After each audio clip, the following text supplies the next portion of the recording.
Deixa eu botar um negócio aqui. Tudo bem, Guilherme? Como é que estão as coisas aí? Que honra encontrar um amigo mais uma vez, mesmo que de forma remota, mas aqui tudo certo, tá? Que bom. Você está me ouvindo bem? Muito bem. O áudio tá bom? Para mim tá ótimo também. Então, o nosso amigo Instagram já vai avisar a galera aí que a gente está aqui conversando. Daqui a pouco vão chegar alguns amigos que eu sei que já sinalizaram aí que estão com saudade de você. Eu estava com saudade de você, porque ainda tenho aquela carinha de alguns anos atrás. E agora a gente está aqui. Você sabe que às vezes dá um delay, né? Eu posso falar e você querer falar, então se a gente puder dar um respiro entre um pensamento e outro, para ver se o outro quer falar ou não, para não ficar cortando assim, ficar muito desagradável. Mas, Guilherme, nós vamos fazer essa conversa aqui, vai ficar gravada. Eu vou amanhã, a gente dá um jeitinho no vídeo, sobe ele para o YouTube, como eu faço com todo mundo. E aí publica-se uma matéria que fica lá no especial Por Onde Anda, né?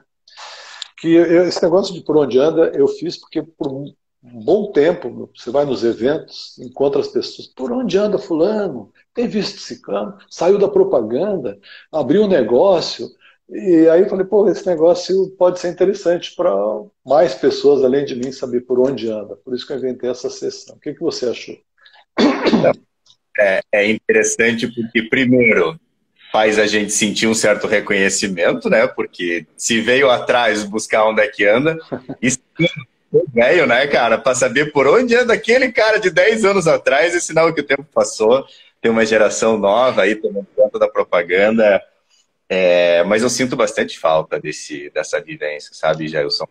Eu tenho todas as minhas raízes na propaganda catarinense, a gente vai falar disso um pouquinho hoje, e acho que ela continua refletindo na minha vida a todo momento. Acho que cada cargo que eu tenho ao longo da minha trajetória sempre tem algum impacto que faz remeter lá na agência, lá de 2014, 4 em diante. Então é algo que vai fazer 20 anos agora e muita coisa aconteceu no tempo. Pô, mas quando você falou, tem a gente jovem assumindo aí, pô, você está falando com um jovem aqui, não faça assim comigo, de entregar para os jovens. Pô, eu queria muito entregar, mas ainda vão ter que me aguentar mais um pouco de tempo aí. Mas, Guilherme, eu acho que a gente já pode conversar, né, porque já teve um aviso aí. Vamos começar a conversar, porque nós temos um tempo aqui para cumprir. Então, assim, perguntando para você, quem é Guilherme Desca? Cara, Guilherme Desca é um cidadão nascido em Curitiba, mas só nascido em Curitiba. Eu morei a minha vida inteira em Joaçaba, interior de Santa Catarina. Em 2004 eu me formei, e talvez eu nunca tenha te contado isso, mas eu abri uma agência de propaganda sem nunca ter entrado numa agência de propaganda na minha vida. Essa é uma das perguntas. O que te motivou a estudar e entrar no mundo da propaganda? Mas fala aí, continua. Eu formei em 2004 jornalista, e eu queria fazer produção de TV. E aí eu fui em São Francisco, na Universidade de São Francisco, nos Estados Unidos. Cheguei lá e me deparei com uma estrutura muito aquém daquilo que existia aqui em Curitiba, na PUC, onde eu estudei. Eu liguei para ele e falei, pô, não é isso que eu quero. Acho que no Brasil eu tenho condições bacanas de possibilidades tecnológicas, né? Eu sempre gostei muito de tecnologia. E eu voltei para Curitiba, eu cursei um curso rápido de propaganda e marketing no antigo Centro Europeu. Ele ainda existe, mas o curso acho que ainda não. Hoje migrou muito para Lemon e depois para Red Hook, que é um bem diferente da Celinha. E aí eu voltei com a ideia de montar minha própria agência, de fazer um marketing integrado, jornalismo e publicidade, né? Porque o jornalismo era muito forte, não se falava muito em relacionamento, era mais release, imprensa. E eu entrei com uma ideia de jornalismo e eu saí muito publicitário. Que misturança boa, né? Eu saí da agência, eu me associei com outra agência, logo depois eu saí da sociedade, saí para uma carreira solo. No momento em que a comunicação estava mudando a chave. Eu entrei na propaganda quando ela deixou de ser analógica para se tornar digital. E eu migrei para fora da propaganda quando o marketing digital começou a tomar conta, quando a gente começou... a criação digital né? Foi na minha época ali, 2003, 2004, quando a gente saiu do papel para o software, a gente saiu da fita pro MP4, né? Pro arquivo. Olha só. E aí eu saí da comunicação quando a comunicação passou a ser 100% digital, que ela deixou de ser analógica como um todo. E aí eu entrei na parte, eu migrei para a RBS, e aqui, digo mais uma vez, foi por causa da agência. Alguns amigos em comum, inclusive esse com quem converso hoje, foram excelentes indicações para mim. E da agência eu migrei para o Grupo RBS na parte de eventos, parte de marketing para eventos, e aí eu migrei para uma carreira muito business mesmo. Business mesmo. Mas você, quando estudou nos Estados Unidos, você morou em que lugares? Porque você tem um inglês perfeito, você morou uma temporada boa. Você estudou o que lá? Trabalhou no quê? Qual foi a tua experiência? Qual foi a tua vivência nos Estados Unidos? Que lugar que foi? Eu tive 3 oportunidades, né? Jovem ainda, estudando no colégio, morei perto de Detroit, eu fiz minha escola, o 2º grau lá. Aí eu voltei para fazer a pós-graduação, que eu acabei não ficando, porque não achei que não fazia sentido. E aí em 2014, logo depois que eu saí da RBS, eu voltei para lá fazer um MBA em marketing com empreendedorismo, no auge ali das startups, no momento de investir em startups. Na Flórida. Sim, na Flórida. Você, quando veio para o Brasil de volta, depois de fazer essa tua temporada nos Estados Unidos, você estudou publicidade em Santa Catarina ou foi em Curitiba? Eu não peguei essa tua explicação muito rápida ali. Voltei para Curitiba e eu fiz um curso de propaganda e marketing, algumas matérias eu reaproveitei, né, porque eu já tinha formação teórica, e eu consegui me formar no fim de 2015, mas ainda na metade de 2014 eu já tinha estrutura suficiente para montar uma agência de propaganda. Eu estudei em Curitiba, e a agência em Joaçaba eu ficava um pouco lá, um pouco cá, mas com a agência já montada. Em Joaçaba você teve a 10KZ, que foi um sucesso durante... Muita gente dizia assim, mas que agência é essa em Joaçaba que tem essa conta, que tem aquele cliente que fez essa campanha? Eu mostrei alguns desses trabalhos.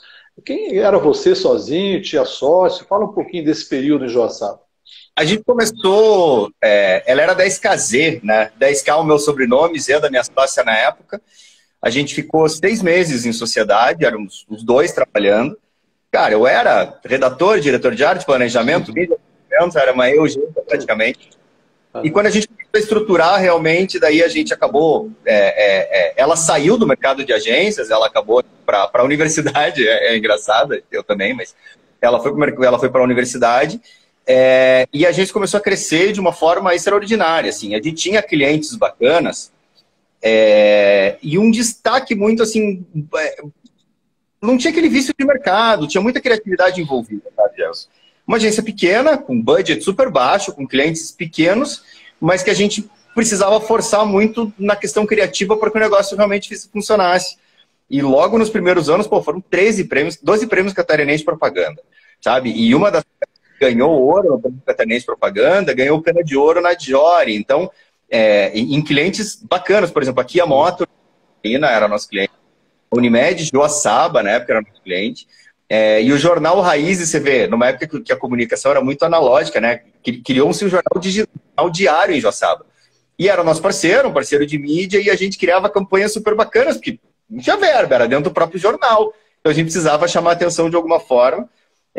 Foi uma agência que teve seus bons momentos aí de 2004 a 2008, com expansão para Lages. Nesse meio tempo, muita participação no Sinapro. Eu acabei assumindo a diretoria regional do Sinapro, tanto com o Saulo Silva, quanto na gestão do Daniel Araújo, da De Araújo. E esses caras eram minhas referências. Eu ia muito a Florianópolis buscar referências. E aí eu fiquei até contente quando outras referências participaram e vão participar desse projeto, né, que a gente está participando. O próprio Bernardo da BZZ, a Tami Soligo, meu Deus, que a gente teve de interação. Eu sei da sua próxima convidada, não quero dar spoiler aqui, mas pelo menos para mim na propaganda. Então, a gente tinha muita referência e a gente não olhava para São Paulo, Curitiba, a gente olhava muito a Florianópolis, num mercado que para a gente era...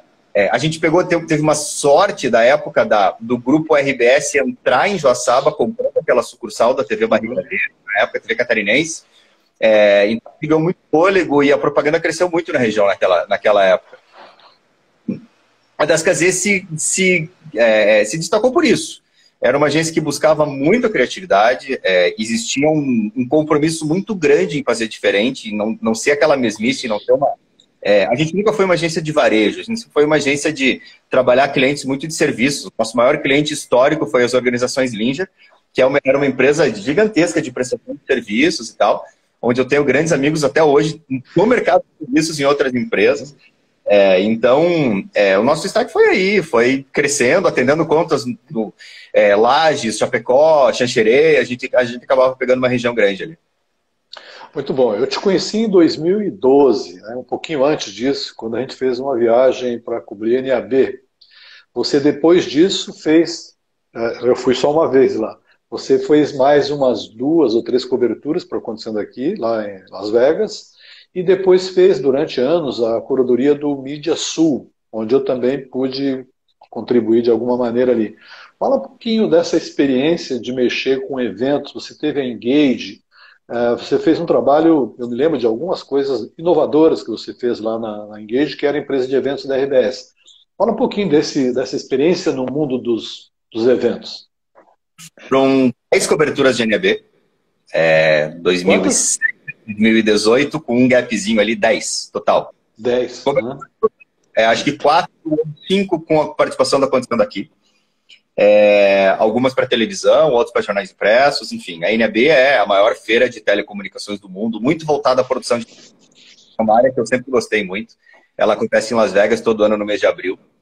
E de 11 anos eu fui em 10. E vou citar aqui o João Carlos Bordim, que era o diretor da TV Catarinense, da TV Barriga Verde em Joaçaba, depois da Band Nacional. O cara que organizava todo o processo e foi meu grande parceiro nessas coberturas. E depois, por isso, inclusive, ainda eu era curador como agência do Mídia Sul, a agência dos primeiros, quando ainda era Mídia Santa Catarina, ou Max Mídia Santa Catarina, né, reproduzia o evento de São Paulo ao vivo por telão, na época, era uma coisa muito...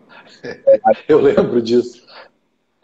E aí, em 2017, me chamou para realmente ter o diretor do evento, a produção do evento mesmo, como diretor de marketing. Eu, ele e o Peretti, né, que é o terceiro sócio. E eu estava numa saideira já, porque eu já estava matriculado no meu mestrado, então foi um processo bem bacana, foi um momento muito de transição. E a gente aproveitou aí da Las Vegas para ter o Renato Fernandes, que indicação sua, inclusive, um profissional fantástico. E aí a gente aproveitou que ele estava lá na Chat Day, a gente foi pessoalmente, né, para visitá-lo, depois convidá-lo para essa palestra. E no Mídia Sul eu trouxe um pouquinho da experiência da RBS. Poxa, trabalhei 1 ano e meio na RBS ali num processo muito grande de grandes eventos, curadoria em Valley Festival, um evento internacional. A gente trouxe o primeiro UFC para Santa Catarina, da franquia UFC mesmo. Alguns eventos de entretenimento, shows nacionais, shows internacionais, o Floripa tem. Cara, a gente fechou a Avenida Beira-Mar para fazer o Réveillon de Florianópolis com show num palco gigantesco na frente do Hotel Majestic, sabe? Então a RBS é uma empresa muito ousada nesse sentido. E aí eu trouxe um pouquinho dessa ousadia para o Mídia Sul, a gente modernizou, como eu disse, estava num momento de muita mídia digital, então a gente deixou exemplo claro, assim, o Mídia Sul na época tinha que mandar um e-mail para se inscrever, uma pessoa ia lá pegar e fazer uma coisa legal. A gente transformou numa plataforma lá, usou o Pumpa, que hoje é tão comum, mas na época o Mídia Sul fazer cobertura online, cara. Você mesmo, pelo teu canal da Acontecendo Aqui, aproveitou uma conexão Wi-Fi que a gente tinha lá, tava fazendo a gravação, falou, pô, vamos aproveitar, vamos fazer ao vivo. Então, a gente inovou, sabe? E olhando... Cara, estamos em 2007, nós vai fazer, sei lá, 4 anos, 5 anos disso, e parece que foi ontem, assim, e olha quanta coisa mudou de lá para cá. Os eventos hoje são híbridos, a pandemia está aí para mostrar que os eventos online funcionam. Mas a gente, de certa forma, deu um peitaço lá atrás, botamos recorde de público, lotamos o espaço e, infelizmente, por questão de agenda mesmo, sabe, Jailson? O João Bordim migrou para a Band Nacional depois disso, o Peretti migrou para Criciúma nas rádios dele lá, e eu no exterior, né? Então a gente, com muita dor no coração, deixou o mídia, não deixou ele morrer, mas estacionou ele num cantinho lá para Tem um tempinho. fazer ele acontecer de novo. Bom, você tem um lado empreendedor que eu me lembro que antes de você ir para o mestrado, você estava investindo numa plataforma de música e numa ideia muito legal que muita gente curtia, que eu queria até ter ganho um cartão de amigo, que era o Sala VIP de aeroportos. Fala um pouquinho desses dois momentos teus como empreendedor. O primeiro deles era o Gig, foi logo que eu voltei do MBA, que era em empreendedorismo. Eu tinha recém tinha tido uma aula de compreensão de como funciona o mercado de entretenimento e de música, tanto com a Green Valley, que era parceiro, quanto com a Plus Talent, que era o outro parceiro de São Paulo, que é uma agência de DJs, e a gente entendeu que o mundo dos DJs, dos músicos, dos grandes músicos, ele detém 90% da verba em 10% dos artistas. 90% dos artistas, 10% da verba. Esses caras não têm manager, não tem uma plataforma e tal. E a gente criou uma plataforma do zero para gerenciamento da carreira desses artistas. A gente pecou em alguns motivos e hoje a gente entende que não valia a pena cobrar uma mensalidade, mas não valia a pena cobrar por cachê, mas uma mensalidade, fazer uma plataforma, sabe? E o projeto acabou, ele foi até o momento, a gente era acelerado pela PUC Paraná, pela própria universidade onde eu trabalho hoje. Mas a gente acabou buscando o projeto com uma terceira empresa e o negócio meio que... foi na época que eu decidi também ir embora para o Reino Unido para fazer meu mestrado. E o projeto acabou morrendo na casca, mas foi uma experiência fantástica. 2 anos de criar um produto do zero, entender como é que funciona. Acho que isso trouxe para mim uma bagagem empreendedor que eu não tinha na época da agência. Como eu te falei, eu comecei a agência há 21 anos, nunca ter tido uma empresa, nunca ter entrado numa agência, de repente eu estava ali com uma empresa startup, tentando criar um modelo de negócio novo, com programadores, com tecnologia, e isso me credenciou bastante aí para tudo que eu tive na minha vida depois disso.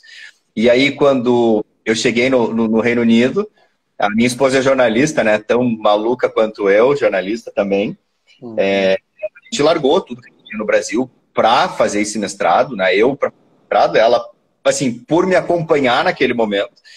E o mestrado era focado em grandes eventos e festivais também, obviamente. E aí a gente começou a viajar, porque na Europa a gente viaja muito fácil, né? No Brasil, para sair do país é um pouco complicado. E na Europa, eu lembro que a gente viajava por, sei lá, 20 libras, a gente ia para qualquer outro país. E a gente começou a brincar de usar os benefícios do cartão de crédito. E era difícil entender como as coisas funcionavam. E a gente começou a aprender. E a gente entendeu, poxa, 2 jornalistas, 2 computadores, a gente pode passar isso para frente. E eu brinquei, foi meu presente de Natal para ela, foi a estrutura do blog, que eu criei do zero, sozinho. E a gente começou o projeto, além de ser super divertido, porque você ter acesso a salas VIP em qualquer tipo de aeroporto, a gente fez pra caramba, a gente rodou o mundo, a gente rodou, a gente só não fez na ocasião para isso. Posso dizer para você que não dava dinheiro, porque viajar custa muito caro, mas bancou muito das nossas viagens enquanto a gente estava lá.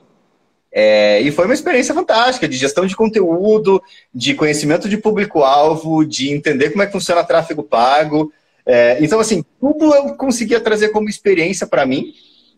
E enquanto eu ainda estava no Reino Unido, a gente ainda conseguia dar conta, porque a gente viajava muito, enfim, mas daí quando eu voltei para o Brasil, aí o processo não dava mais, era difícil, ocupava muito do meu tempo.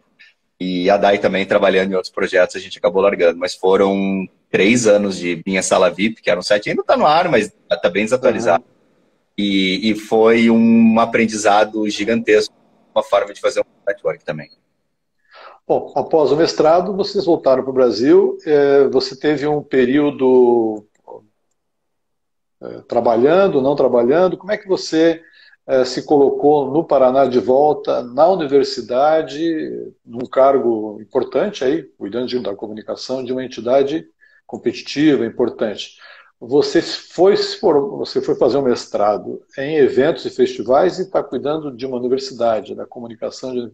Como é que é isso? É interessante, eu falei lá atrás que tudo que acontece na minha carreira hoje tem algum reflexo, é parte de algum reflexo do que aconteceu lá na agência. antes de falar da PUC, eu não tinha plano nenhum de voltar para o Brasil. Eu fiz o mestrado, a Dai conseguiu um emprego muito legal, eu morei em Edimburgo, Escócia. A Dai trabalhava no Castelo de Edimburgo, minha esposa, que era, enfim, é o ponto turístico mais famoso do Reino Unido inteiro, depois do Big Ben, mas é o principal da Escócia, onde passa toda a história da Escócia, passa dentro do Castelo de Edimburgo. E eu estava num projeto mundial também, enfim, trabalhando num projeto de tom de voz para produtos e comunicação. Então a gente escrevia os scripts dos atendentes e do atendimento ao consumidor para 60 países, incluindo Estados Unidos. Isso hoje é utilizado no Brasil, na época não era. Eu comecei atuando no mercado português e acabei virando gerente de projeto mundial do projeto, né, que levava desde Emirados Árabes, África. A gente só não atendia Ásia, Oceania e América do Sul naquele momento. E acabei coordenando o projeto, e o projeto acabaria no final de 2009. E eu não queria voltar para o Brasil, não fazia sentido eu voltar para o Brasil. A gente estava muito bem lá. Eu lembro disso. E um dia, cara, é engraçado, porque eu continuei com muito contato do pessoal da agência, e meus clientes sempre continuaram sendo grandes amigos da época da agência. E uma ex-cliente, que a gente mantinha muita informação sobre marketing e tal, também tinha migrado da empresa dela para o marketing da universidade, como professora e depois como diretora de marketing. E ela falou, poxa, Gui, eu não tenho interesse em voltar para o Brasil. E eu lembro das minhas palavras, foi nem ferrando, né? Tipo, foi assim, eu lembro. E a gente começou a amadurecer a ideia, e ela começou a me contar como é que estava o processo da PUC na época, estava mudando todo a estrutura de marketing da universidade, estava reestudando. Poxa, participa do processo seletivo, sabe? A gente ficou de maio a novembro conversando sobre isso. Em julho, ali, eu participei do processo seletivo e meu tempo acabando naquelas que eu tinha que entregar um projeto. Eu não sabia o que ia ser depois daquilo, se eu ia ter um outro projeto na frente, se eu ia sair, se eu não ia. E conversei com a minha esposa, a gente entendeu que fazia sentido a gente pelo menos tentar. É aquela coisa, a água não passa duas vezes embaixo da mesma ponte, né? Já estava no momento de sentir saudade do Brasil, a esposa sentia falta, vinha a cada 6 meses, eu não tinha voltado nenhuma vez. Fiz o processo na PUC e o processo morreu. E foi engraçado que eu vim no aniversário da minha sobrinha, aproveitei que tinha entregue o projeto lá, então tava de certa forma, tinha umas férias, vim pro Brasil. Cara, tudo deu na trave. A estrada tava ruim, eu peguei um acidente na estrada, demorei para chegar em Joaçaba. Tentei vir para PUC, choveu, inundou a cidade, ninguém me atendeu aqui. Sabe quando tudo dá errado? Eu fui para Balneário com a minha sogra, eu falei assim, ó, o negócio é o seguinte, vocês não vão mais me ver, porque eu tô voltando para lá, não tenho mais interesse nenhum de voltar pro Brasil. Tá bom, minha sogra, paciência, ok, você não volta mais. Eu cheguei no aeroporto, o RH da PUC me manda uma mensagem, Guilherme, você pode falar agora? Eu tinha 2 opções. Podia ir pra casa ou pro escritório. E eu falei, vou pro escritório que é mais perto. E eu fui contratado. Incrível, né? E eu brinquei que eu mandei mensagem pra minha esposa, já tinha voltado antes, ela já estava em Edimburgo, eu só mandei uma mensagem e falei, tô sendo contratado. Ela olhou, mas pra onde? Tipo, o que tá acontecendo? Não era você que não queria mais voltar pro Brasil? Eu falei, pois é, mas a proposta foi bacana, vale a pena, a gente vai voltar pro Brasil. Foi assim que aconteceu. E aí eu assumi a PUC em novembro, vai fazer 3 anos, de 2019, como gerente de comunicação, numa estrutura que envolvia 4 pilares de marketing, né? Comunicação, produto, encantamento e captação. E agora, na metade desse ano, a gente virou a chave mais uma vez, e aí eu virei head de marca e projetos estratégicos de marketing dentro da universidade. A gente meio que abriu um processo, o nosso processo hierárquico é um pouco diferente agora, e aí eu não tenho mais time, é meio que cada um por si, mas assim, eu fico como responsável pela marca, num processo bem mais interessante, assim. E a marca PUC, querendo ou não, Jailson, são 63 anos de história, né? Então, isso que eu ia perguntar, a PUC tem um dono, tem uma matriz, tem uma... é daqui, não é? Porque tem PUC em vários mercados. Vocês têm uma matriz que dá uma orientação global? Vocês são livres para fazer o que quiser? Como é que funciona isso? São 2 escalas para você entender. As PUCs não são uma franquia, tá? O título pontifícia é o Vaticano que dá para as universidades católicas. Então, a nossa única ligação com as outras PUCs é o título de pontifícia, ou seja, nosso chefe maior é o Papa, é o Vaticano, nós somos uma universidade católica. O segundo nível disso é a gestão, que é do Grupo Marista.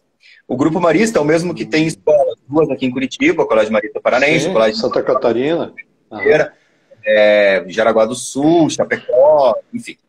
E o Grupo Marista tem duas províncias. Tem várias províncias, na verdade, mas a de Santa Catarina e a Centro-Sul, se eu não me engano, que é que tem em Porto Alegre. Então, a PUC do Rio Grande do Sul não é nossa associada, mas também não é muito separado, sabe? A gente tem gestões diferentes. Então, hoje, o Grupo Marista, no qual eu trabalho, tem uma rede de escolas, se não me engano, são 40 colégios, tá? Mais escolas sociais, que são escolas públicas, né, que não cobram mensalidade, geralmente instalados em regiões de baixa renda. Tem 2 hospitais, o Hospital Cajuru, que é o Hospital SUS aqui em Curitiba, e o Hospital Marcelino de Champagnat, que é um hospital premium, aqui, que fica um do lado do outro, e uma universidade com 35 mil estudantes, que é pela qual... Pela marca. 35 mil. 35 mil no Paraná? 35 mil. Pô, quanto tem a UFSC aqui? 20 mil? 16 mil estudantes presenciais, mais 16 mil presenciais. Aí? Aqui, em Curitiba, Londrina e Toledo. Tá? Daí nós temos mais pós-graduação, mais mestrado e doutorado, mais o EAD, a PUC Digital é muito grande também. Sim, e vocês, então, na área de comunicação, têm um diretor local, onde você, Guilherme, como head da marca da PUC Paraná, onde tem esses colégios, só a universidade, o que você pilota, qual é a estrutura de comunicação que tem, vocês usam agências de fora, tem empresa própria, como é que funciona o dia a dia da publicidade e as redes sociais e tudo isso? Dá uma ideia global. A gente trabalha por que a gente chama de frente de missão. Então, a PUC Paraná é separada de todos os outros, obviamente ligado por uma mesma gestão, uma gestão geral. Existe um presidente, né, que até pouco tempo era o irmão Delcio, que foi meu diretor no colégio de Joaçaba, então tudo caminha para um contexto, sabe? E aí, hoje eu sou responsável pela marca PUC Universidade, tá? Então, hospitais é separado, colégio é separado, e o marketing da PUC Paraná, ele é composto hoje por 70 pessoas, muito é feito internamente. A gente tem uma agência, e é engraçado, Gelson, porque a única parte que não passa por... eu não lido diretamente é com campanhas e agência. E é onde eu fui... Os caras então, acham que você não entende de propaganda. Existe uma agência que é a Soco, que é uma agência nacional, mundial, na verdade, que nos atende. Ela é de São Paulo, na verdade, onde é o escritório, mas o povo trabalha todo remoto, que cuida das nossas campanhas de vestibular. Tá? Então, a gente tem 2 campanhas por ano, que é a Soco, que faz. Na verdade, cria só a estratégia, a gente executa tudo por aqui. Nós temos um time de diretores de arte, de redatores, de marketing digital, de encantamento, de planejamento, de eventos. É um time de 70 pessoas, como eu te falei. E a gente tem alguns heads, né? Tem um head de marca, um head de graduação, um head de pós-graduação e um head de mestrado e doutorado. Ou seja, 3 estão ligados diretamente ao produto, que é o que a gente oferece, e um ligado à marca, nesse caso sou eu, que aí fico muito mais com a parte institucional, e os sistemas, né? Inovação, site, aplicativo, as ferramentas de comunicação que a gente tem, tanto com o estudante quanto com a comunidade externa. E aí alguma coisa a gente terceiriza, como site, aplicativo, mas assim, a criação, a agência mesmo é basicamente tudo interno. A gente tem um departamento de conteúdo gigantesco. A compra de mídia é feita por vocês, então? Não, a compra de mídia é uma parceria entre agência e universidade. Por exemplo, eu sou responsável pela negociação de mídia institucional, a agência é responsável, eventualmente, pela questão das campanhas. Né? Tá. E como é que vocês dividem as tarefas que estariam nas agências digitais, nas agências de propaganda, nas consultorias, com essa estrutura interna de desdobramento das ferramentas? Como é que é o dia a dia? Você falou em home office, não tem mais ninguém em escritório. Como é que você vê a perda de criatividade com o pessoal trabalhando em casa o dia inteiro com as tarefas do lado? Falando primeiro dentro de casa, Jailson, a pandemia nos ensinou a trabalhar de forma remota. Eu, particularmente, sempre fui o primeiro dos gestores da universidade a fazer campanha para que a gente voltasse presencial, sabe? Eu brinco, os pró-reitores já cansavam de ver o Guilherme, poxa, tem que voltar presencial, tem que voltar presencial. Eu achava que a gente precisava desse calor humano. Hoje eu sou um defensor do home office, eu acho que as pessoas precisam de um certo silêncio, concentração, mas não 100%, sabe? Acho que estar presente ajuda muito. Eu, como gestor, eu tenho ido para a universidade e geralmente eu vou sem computador, porque eu vou lá mais para interagir do que para trabalhar. Acho que trabalhar, render, produzir, eu produzo aqui no meu home office e eu tenho mais assertividade nisso, sabe? É o que estão chamando de híbrido, né? Que você vai alguns dias e outros dias você fica em casa. Mas o híbrido precisa muito ser de acordo com a cabeça do colaborador e não com a cabeça da empresa, sabe? Não adianta o híbrido ser de acordo com a universidade, quer que você vá 3 dias por semana, segunda, quarta e sexta, sabe? Acho que... E a gente está passando por um momento na PUC de autogestão, então é muito mais por entrega do que por horas trabalhadas.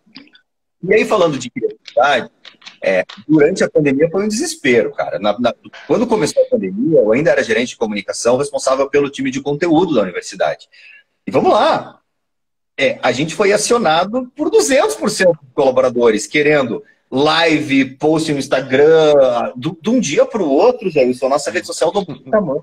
Dia 17 de março, a gente dá um salto assim. Eu sou muito dado, eu olhava para aquilo e ficava, meu Deus, o que está acontecendo? Por sorte, nós tínhamos uma estrutura mínima e um olhar de planejamento para aquilo. E quando a gente montou, quando a Cristina, né, a nossa diretora, montou a estrutura de marketing, ela tinha esse olhar de criar uma base de conteúdo em rede social. E aí, quando eu entrei, em novembro, eu tive até março a possibilidade de criar uma base ali, trazer gente que realmente entendesse um pouco de... Cara, o nosso departamento de conteúdo eram 2 pessoas, hoje são 12. Sabe? E aí a gente, com 3 pessoas na época, fez o negócio rodar, traz empresas parceiras, o nosso YouTube estava pronto para ser lançado, e aí a gente aproveitou e antecipou isso. A gente tinha recém contratado uma pessoa para fazer uma análise de YouTube. Cara, eu lembro, eu estava com o Canvas pronto do meu lado, olhando para ele, e o negócio apareceu, sabe? Então a gente deu muita sorte. Sorte não digo, mas assim, tinha um planejamento, a sorte de ter um planejamento na mão. E o conteúdo híbrido a gente conseguiu resolver, o online a gente conseguiu resolver com um bom gerenciador de tarefas, sabe? Então, também um projeto que a gente implementou na época de fazer com que as coisas ficassem mais visíveis. Poxa, nós somos em 70 pessoas na universidade, mas são 2.500 funcionários. E 2.000 deles demandando marketing o tempo todo, fora com estudante, fora com internos. Então a gente precisou centralizar isso tudo dentro de um gestor de tarefas, separar ali por pequenos nichos de criação, de conteúdo e tal. E aí, quando entrou a pandemia, a gente estava meio que já organizado nisso. Então, o negócio andou, obviamente, com muita dificuldade, mas hoje ele anda sozinho de uma forma totalmente remota, se a gente... E o nosso parceiro, a gente contratou durante a pandemia, que foi a Soco, que na época tinha um outro nome. Aí, cara, eu não vejo dificuldade em criatividade, sabe, Gelson? Primeiro porque eles são fantásticos. A gente só tem elogios. A gente tinha uma agência anterior que estava já saturado com a nossa criatividade, e aí a gente foi... E se você olhar para a PUC, o nosso manifesto de marca, e é o que a gente lançou em 2020, cara, a gente lançou uma marca nova durante a pandemia, sabe? E uma marca nova do qual, mesmo assim, estava dentro do planejamento lançar, mesmo que essa pandemia não existisse, isso é novo formato de marketing. E aí a nossa marca nova exigia que a gente fosse disruptivo, porque o nosso estudante olhava para a gente como uma coisa retrógrada, antiga, sabe? PUC, pô, meu avô fez PUC, sabe? E a gente precisou tirar um pouco disso. E a agência trouxe para a gente, cara, era um tiro muito bem planejado, estudado, muito dado para aquilo, mas era um mate ou seja morto, porque a gente saiu daquela ideia de estudante olhando para o horizonte, posando numa foto com uma apostila na mão, que é o clichêzão da universidade, para ir para um desenho totalmente abstrato, para uma coisa muito louca, E aí vinha aquela ideia de, cara, será que isso vai vender muito ou vai ser uma grande decepção? Não existia um meio termo, sabe? E aí, quando a agência nos trouxe, pô, muita gente da PUC odiou, mas aqueles que botaram aquilo embaixo do braço, falaram, vamos em frente, pô, a gente bateu meta, Jailson, a gente cresceu durante a pandemia, sabe? Méritos de muita gente, mas a campanha foi talvez o divisor de águas. E aí eu precisava trazer a campanha, aquilo que eu falei, eu não tenho participação na campanha, mas eu preciso trazer a linguagem da campanha para dentro de casa. E aí fazer com que o não entenda disso, que o estudante veja isso, e aí o processo é muito maior do que campanha, porque o estudante precisa comprar uma universidade que ele viu na campanha, tá? E aí ele precisa sentir essa campanha dentro de casa também, ele precisa ser atendido no atendimento ao estudante com essa mesma tecnologia, com essa mesma disrupção, ele precisa ter aulas com essa mesma disrupção, ele precisa entender que o campus tem essa vivência também. Então é um processo que vai tempo ainda para a gente conseguir fazer. Mas a mudança de marca atrelada a uma campanha disruptiva foram grandes diferenciais para a gente. Pois é, vocês numa universidade com uma marca tão tradicional como preparando profissionais para profissões que não existem. Como é que vocês conversam aí dentro da universidade, nas plataformas de ensino, para preparar um cara que vai para o mercado daqui a 5 anos, que vai para uma profissão que não existe? Como é que uma universidade olha isso assim? Eu acho que a gente tem um caminho muito positivo aqui de, primeiro, não tomar decisão sem dados. Acho que o dado hoje o dado é muito fácil, né? Vamos lá, 10 anos atrás na agência, cara, a gente não tinha dado. Era achômetro, pesquisa, sei lá, da rua que tinha que fazer. Hoje no máximo o Nielsen do ano passado, né? Mais ou menos assim. Então hoje a gente tem muito dados. Estar dentro de um grupo muito grande, muito complexo ajuda muito, porque a gente tem várias áreas que nos trazem dados. E o principal ponto, a gente mudou a forma de pensar, hoje a gente é voltado ao cliente 100%, sabe? Então, a gente escuta muito o cliente. E aí o cliente nos disse, eu chego preparado, mas eu quero sair pronto. E a gente adotou um posicionamento de multiversidade. Não, e essa frase é importante, eu chego preparado para a universidade, mas eu quero sair pronto para o mercado. Tá? E a gente falou basicamente isso na última campanha. Venha preparado e saia pronto, venha pronto, saia preparado, alguma coisa assim. E aí a gente começa a levar para ele um conceito de multiversidade. Você não vem aqui para ser jornalista, para ser médico, para ser professor. Você vem para ser alguém, para ser várias coisas ao mesmo tempo. Então hoje a PUC te favorece, você pode cursar direito e sair com conhecimento em robótica, jogos digitais e gastronomia. Perfeito. Você consegue uma vida universitária além daquele diploma que você foi buscar. Então, a gente está prezando pela vivência. É isso que a gente está tentando entregar para o nosso consumidor. E, obviamente, está funcionando, porque a gente tem resultados super expressivos. Mas, assim, ouvir o estudante e a gente não lança uma campanha, o time de campanhas, eu acompanho muito de perto, assim, não lança uma campanha sem perguntar para o estudante se ele entendeu aquilo, se ele está entendendo aquele conceito e se aquilo faz sentido para ele, sabe? Então, são esses pontos que são bem importantes na gestão da comunicação e é um time, como eu disse, gigante, multidisciplinar que toca isso e com bastante... Se você tivesse que dar um conselho para parte da audiência do Acontecendo Aqui, para os publicitários estudarem para a profissão de publicitário do futuro, quem eventualmente esteja estudando numa universidade, publicidade, além de ouvir o professor todos os dias, aquilo que ele está dizendo ali para te formar, o que você deve olhar além disso? Jailson, eu vou muito pela questão pessoal, sabe? Pela minha experiência. Eu sempre quis um pouco mais do que a sala de aula. E eu tenho o grande prazer de ter hoje, na mesma universidade, os meus professores como colegas. Então, eu lembro que no dia que eu fui entregar minha documentação, eu encontrei a coordenadora do curso de jornalismo, que tinha sido minha professora de produção de TV na época. Então, eu tenho uma proximidade muito grande com o time de comunicação, do curso de comunicação. E para você ver, né, o próprio curso entendeu um pouco disso que você está falando e criou um curso de multicomunicação. Você não se matricula mais para jornalismo, RP, publicidade ou design. Você se matricula para multicomunicação. que é cinema junto, e que é basicamente uma gestão de comunicação. Uma fatia de cada um, né? Exato. Você pega uma fatia técnica de cada um e você cria um gestor de comunicação. Um cara que pode ser um gestor de agenda, pode ser um gestor de comunicação, gestor da sua própria vida, do seu próprio blog. Entendeu? A gente está lançando essa semana, algumas semanas atrás, o curso de a economia. Cara, é a economia do marketing, do influencer. Sabe? Uma coisa que você não via lá atrás. Você não enxergava. Então, a gente entende um pouco dessa necessidade do estudante. Então, se o cara hoje, independente da universidade onde ele esteja, tiver cursando algum curso relacionado à comunicação e marketing, aqui na PUC principalmente, o marketing é administração, enquanto comunicação está dentro de comunicação mesmo, saia da sala de aula, tente buscar no mercado algumas referências, bata o cara na porta dos usuários, vai criar projetos, sabe? Porque a vivência no mercado é primordial para quem estuda. Ficar só com o que a gente aprende em sala de aula não faz sentido.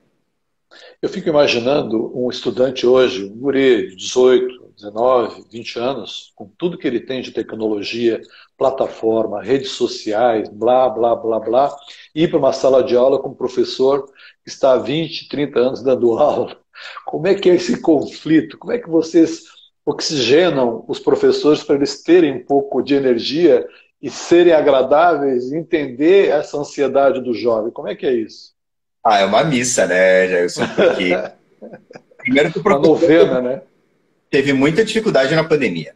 Acho que a grande dificuldade, porque o estudante, ele está muito habituado àquilo, sabe? Não foi novidade nenhuma para ele. E o professor não, o professor sentiu, e não foi só na universidade, foi no colégio. E tem aquele... A gente convive, né? Acaba convivendo com os estudantes. É aquele estudante que nunca ligou uma câmera, que está sempre com a câmera fechada, que eventualmente participa das aulas. Então, eu imagino que o professor tenha sofrido bastante na questão tecnológica. E isso impactou no estudo, impactou no contexto, né, do aprendizado. Mas eu acho que isso passou e nos trouxe aprendizado de como ser híbrido. Acho que um ponto bem importante a gente consegue trazer algumas atividades de forma online, sem perder qualidade, e mantendo aquilo que é presencial, que realmente o core de uma universidade olho no olho, né, o ensinamento, e eu acredito muito ainda na presencialidade. Bom, Guilherme, vamos encerrar nossa conversa pedindo a você que faça uma leitura de que cenário você faz para a publicidade, para as agências de publicidade regionais, como as nossas, como as que você teve aqui em Santa Catarina. Aí no Paraná tem também agências locais. Que cenário você vê para esses empresários e para os profissionais que trabalham nelas? Isaías, eu acho que a criatividade nunca saiu de moda. Criatividade é algo que sempre vai fazer a diferença, seja em agência, seja em cliente, seja no mercado qualquer, sabe? Você pode ser criativo na indústria automobilística, você pode ser criativo na educação, você não precisa ser criativo só em agências. Então, acho que criatividade é um ponto muito importante de tudo isso. E com a tecnologia, eu acho que eu saí da agência de propaganda quando o mercado criou uma inovação tecnológica tão grande a ponto de você ter uma agência dentro da sua casa com um computador. Não que isso não fosse possível no passado, mas ainda tinha muitos processos analógicos. E hoje, você consegue ter sua própria agência no seu celular, você consegue ter sua própria agência atendendo online. E o marketing digital, o tráfego pago, piazada, com todo respeito que está vindo agora, já nasce sabendo como isso acontece, já nasce sabendo como as ferramentas acontecem, como elas funcionam. Então, tá muito mais fácil. Eu acho que tem os guerreiros pré-digitalização, o cara que desenhava no nanquim, você sabe o quanto era difícil, que revelava filme, que precisava fazer um vídeo em filme, revelar esse filme para passar por uma beta-cam depois. Muitos músicos que estão assistindo não sabem nem do que se trata. Depois a gente pegou a digitalização e hoje você tem uma agência dentro do celular. Você consegue fazer um filme com o teu filme publicitário com o teu telefone. Você consegue usar ferramentas digitais dentro do teu telefone para uma criação gráfica. E eu sempre fui a favor, eu sempre defendi a ideia de que o criativo é bom no guardanapo com papel. Se o cara tiver um papel e um guardanapo, um lápis no guardanapo, ele é criativo, sabe? Ele pode fazer diferente. Então, além de estudar, eu acho que o estudo se faz necessário. Eu tenho aí, por mais que eu não tenha interesse nesse momento em fazer um doutorado, eu tenho o maior orgulho de o que eu conquistei nos meus estudos, tanto nos 2 MBAs que eu fiz e no próprio mestrado. E acho que, por mais que a gente vá para um mestrado, não tenha nada de novo, é mais daquilo, mas assim, de uma forma muito mais aprofundada. Tudo. Às vezes eu estava lá estudando 4 P's de marketing, falando, meu Deus, o que eu estou fazendo aqui? Final, eu estudei isso. Eu me formei nos 4Ps, né? Imagina hoje falar de 4P na universidade. Já tem 4P, 5As, 4Ps do marketing digital, e já tem muito mais conceitos para trabalhar. Funilzinho, funilzão, né? Então, acho que nunca pode parar de estudar. Tem facilidade de você fazer um curso online em qualquer universidade do mundo. Acho que isso tem que ser aproveitado. Cara, desbravar. Acho que o ponto principal é esse, olhar o que você tem em volta e tentar desbravar do seu jeito e fazer diferente. Como que eu disse, a criatividade leva você a fazer diferente, e fazendo diferente é o que vai te levar para ter sucesso. Semana passada, você falou em criatividade, eu me lembrei. Na semana passada eu assisti a um vídeo do Aston Oliveto sendo entrevistado por criativos lá de São Paulo. Ele, no meio da conversa, ele falou que o que ele mais gostava era quando pediam para ele ir numa reunião que o assunto era urgente, tinha que resolver uma situação, botar o filme no ar amanhã. Aí ele pessoalmente ia, porque ele disse que ele gostava de criar na frente do cliente. Jailson, genial, né? Pegando um pouquinho, alongando um pouco a conversa, conversava ontem com a minha diretora, e 2 anos atrás, dia do abraço, mais ou menos ali por setembro, a gente estava no meio de uma pandemia, naquela onda de todo mundo dar cesta básica, já tinha parado, porque deu aquela onda de todo mundo dar cesta básica, e tem vários projetos sociais, uma instituição filantrópica, né? E a gente precisava de doação para um projeto de uma vila que fica do lado da universidade, e às 10 da noite ela me mandou uma mensagem no WhatsApp que a gente precisava para as 8 da manhã do dia seguinte uma campanha, e a gente fez uma campanha, assim, foi super legal. Chama o Aston Oliveto. Da maneira urgente, né? Então, de repente sai, cara, numa necessidade, numa urgência, precisa parar, às vezes desligar um pouco, porque a gente passa o dia inteiro no modo automático, reunião aqui, planejamento ali, de repente o que vem realmente vem de uma coisa. A gente, ontem mesmo, ela mandou para falar com outros gestores, falou, gente, a gente tá precisando de uma campanha igual aquela que a gente lançou às 10 horas da noite um dia pelo WhatsApp, sabe? Então, acho que as oportunidades estão aí justamente para fazer diferente.